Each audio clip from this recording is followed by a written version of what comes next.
Godina Shawaa Bahaa aanaa Fantaalleetti ajjeechaa miseensota gadaa baatii sadaasa darbee raawwateef qorannoon Komishinii Mirgoota Namoomaa Itoophiyaa humnoota mootummaa himate. Ajjeechaa kanaan abbaa gadaa Karrayyuu dabalatee miseensonni jila gadaa Michillee 14 jila irra turan fudhatamanii murtii seeraa malee ajjeefamaniiru. Mootummaan yeroo ibsa baaseen hidhattoota ABO shaneettiin jedhuun ajjeefamuu isaanii hime. Ibsa Komishinii booda garuu waan dubbate hin qabu. Qorannoon Komishinichaa Arrabee ajjeechaa miseensota gadaa dura aanichumatti miseensonni poolisii Oromiyaa ajajoota dabalatee 11 ta'an qaamolee hidhataniin ajjeefamuu himeera.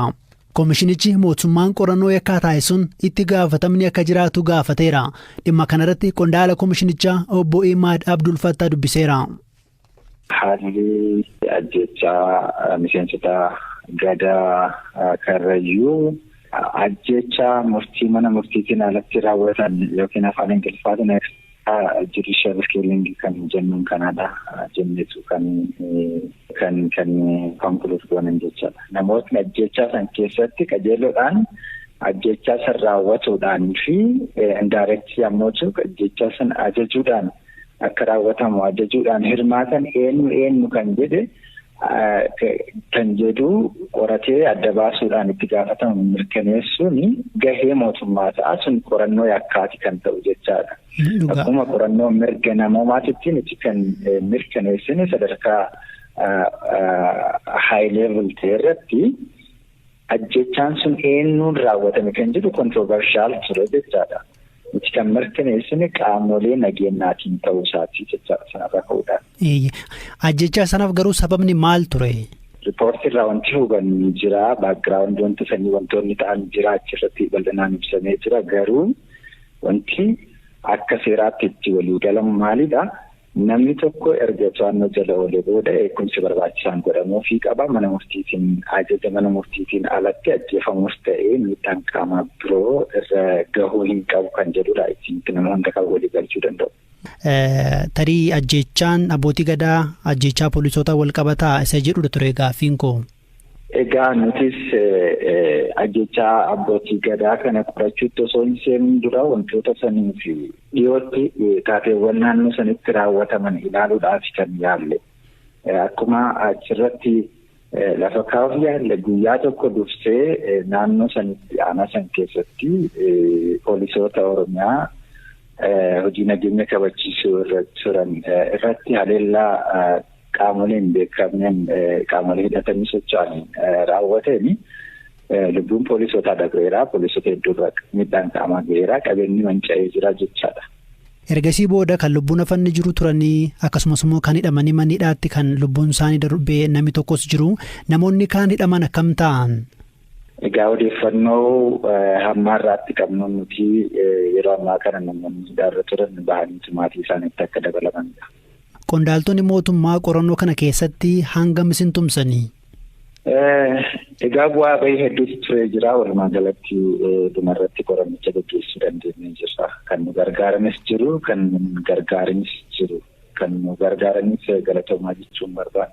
Wanni ijoo amma mootummaan akka godhu irraa eegdan maali akka dhaabbata mirga namoomaa tokkotti? Egaa nuti wanti ijoon riipoortii kana keessatti argisiisnee fi wanti akka ta'uu barbaannu kan gaafannus namootni kun karaa seerri hayyamuun alattidha lubbuun isaanii kan dabre kun akka ta'u ammoo namoota raawwatanii fi namoota raawwachiisantu jira. Kanaaf mootummaan gochaa kana qoratee itti deemee adda baasee namootni kun haala seerri biyya keenyaa ajajuun itti gaafatamne akka mirkanaa'udha kan gaafanne.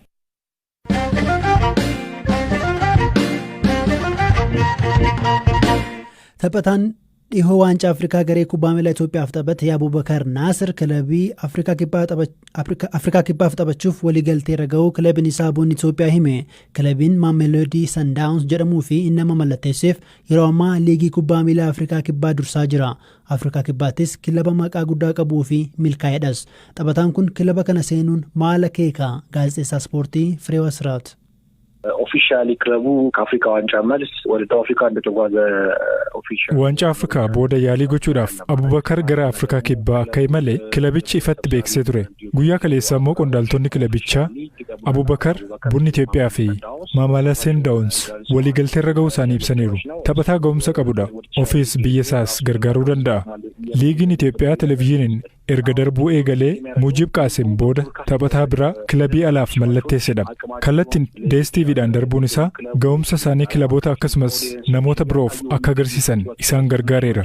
Taphattoonni lamaanuu waggaa darbee liigii Itoophiyaa irratti galchee hedduu galchuudhaan tokkoffaa fi lammaffaa ta'uun xumurani.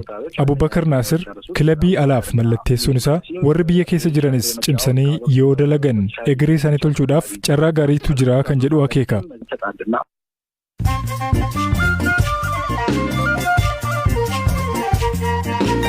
Amma mooduu gaggabaaboon sinitti barreessaa olaanaan dhaabbata biyyoota gamtoomanii Antooniyoo Guutereez Itoophiyaa keessatti qaamoleen waraana irra jiran hunduu hatattamaan dhukaasa akka dhaaban gaafatan. Pirezidantiin Keeniyaa Uhuruu Keeniyaattaa gama isaaniin ibsa baasaniin dubbii ammeessuun akka dhaabbatu ibsaniiru.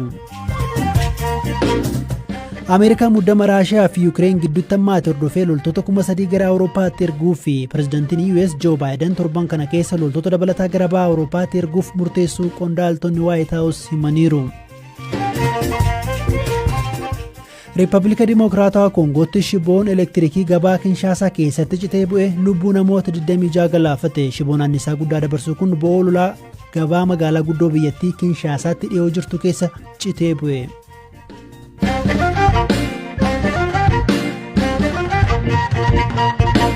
Dubartiin amma seenaa ishee isinitti himuuf jennu Sabileen Gusee jedhamti. Yeroo ammaa lubbuun hin jirtu. Hojjettuu baankii kan taate Sabileen xumura baatii muddee magaalaa Finfinneetti qaraan waraanamtee saanitaayizariin itti nammee gubattee du'uutu himame. Badii kanaafis hiriyaa ishee waliin jiraatutu shakkame. Obboleessi ishee Yaaqoob jedhamu akkaataa isheen duute akkanaan BBC'tti hime. Sanbata duraa naannoo sa'aatii 9:10 gidduutti miidhaan kun kan irra qaqqabe. Jaalalleen ishee dhiisifatee halkan balbala naaf banee jechuun waldhabbiin gidduu isaaniitti eegalame. Sanattaansee furtuun fuula ishee rukutuun achii booda waan qara qabuun rukute. Sanattaansee saanitaayizariitti firfirsee gube. Dhimma kana lubbuun ishee darbuun dura hospitaala guyyoota muraasaaf wayita turtetti miseensota maatii keessa 3tti waan ture himteetti. Guyyoota gara jalqabaa muraasatti of beekti turte. Hiriyaa miidhaa irraan ga'e waliin mana tokko jiraachuu erga eegalanii ji'a 2 fi guyyaa 15 booda miidhaan kun ishee qaqqabe. Sabileen nama barnootaan milkooftu turte. Hiriyaan ishee aleellaa irraan ga'uu himataa hin turre. Dhimma dubartii kanaa yeroo ammaa waldaan ogeeyyii seeraa dubartoota Itoophiyaa itti dhiyeenyaan hordofaa jira. Dubbiimtuu waldicha kan taate Tinsaayeen miidhaan dubartoota irra qaqqabu akka biyyaatti heddummachuu dubbatti. ብዙ ሰው የሚያውቀው ሳኒታይዘር ተከፍክፎባት መቃጠሏ ብቻ ነው። ይሄ namoonni hedduun saanitaayizariin akka itti naqamee du'uu isheedhaa qofa beeku. Kaleessa sagantaa yaadannoo isheedhaa dungoo ibsuu qophaa'e irratti maatiin isheerraa akka dhageenyetti jalqaba baay'ee reebamtee turte.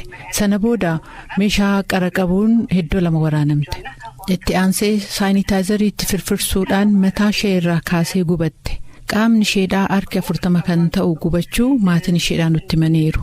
Akka biyyaatti miidhaan dubartoota irra ga'uu walqabatee himannaa hedduutu dhiyaata.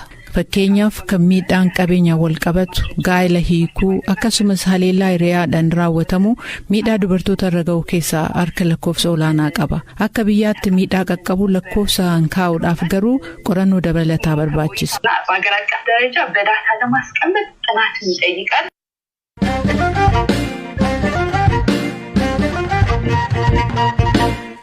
Hidhattoonni gama lixaa fi kibba Oromiyaa mootummaa lolaa jiran marii biyyaalessaa qophaa'aa jiru irratti hirmaachuuf haalduree kaa'uu isaanii ibsan. Gareen waraana bilisummaa Oromoo mootummaan abbaa isheen jedhee waamu haalduree kaa'uu kan ibse osoo mootummaan marii irratti isaanii affeerini. Qondaaltonni mootummaa marii dhimma garaagartee humnoota siyaasaa biyyattii gidduu jiru furuuf yaadame irratti kanneen qawwee qabatanii lolan hirmaachuu isaanii ifatti hin dubbanne. Gareen kun seera maleessummaa babal'isuun himatamuu fi galmee shororkeessitoota dhiifatamaa galmee shororkeessitoota keessattis galmaa'eera. Namoota siyaasaa hiikuu galmee shororkeessummaa keessaa bahuu waraanni Eertiraa Itoophiyaadhaa akka bahuu fi koomishinii walabaa hunduu irratti waliigalee jiraachuu qaba jechuun akka haalduree itti kaa'e. Dhimma kanarratti dubbii Maawwaboo Odaa Torbii gaafadheera. Yoo mariin gaggeeffama ta'e marii isa dhugaa kan haqaan kan dhugumaa stakeholderii hunda bakka tokkotti buusee enforcement mechanismii kan karaa third party mediation'iitiin akka jiru akkasitti gaggeeffamuu qaba malee haala lammaa mariin kuni kan mootummaan kun marii jedhee promote godhaa jiru nagaa hin buusu. Legitimacy ofiif kennuuf waan irratti hojjetaa jirudha malee kan dhugumaa biyya kana nagaa buusee stakeholderii hunda walitti fidee marii dhugaa kan konsensusii tokko fidee biyya kanaa gara fuulduraatti geessu miti jechuu keenya. Tole ibsa sana keessatti wanni ibsan jira wantoonni 6 isaan haal dureedha jechuudha. Akka haal dureetti fudhatamuu danda'a. Yoo mootummaan haal duree sana guute malee marii biyyaalessaa irratti hin hirmaanuudha yaadi keessan? Hin hirmaannus garuu karaa tokkoon immoo mariin dhugaas gaggeeffamuu hin danda'u. Fakkeenyaaf otuu stakeholderiin warra akka hooggantoota adda bilisummaa Oromoo hidhaa keessa jiranii akkamittiin mariin gaggeeffamuu danda'ama. Duratti yeroo dubbattu qaamni sadaffaa jiraachuu qabanaan jette maal jechuudha? Marii kana kan gaggeessuu qabu qaama sadaffaa ta'uu qabaadha? Qaama sadaffaa yommuu jennu amma yommuu akka mariin kunii organize ta'aa jiru yommuu ilaaltu marii kana qopheessaa jirus kan wanti irratti mari'atamu hojii irratti oolchuu qaama tokkodha mootummaa mali. Booda yoo gareen tokko wanti irratti mari'atame wanti irratti konsensii walii galame irraa maqe kan qubatti qabee kanatti balleesse sanatti balleesse jechuu danda'uuti barbaachisaadha jechuu keenya.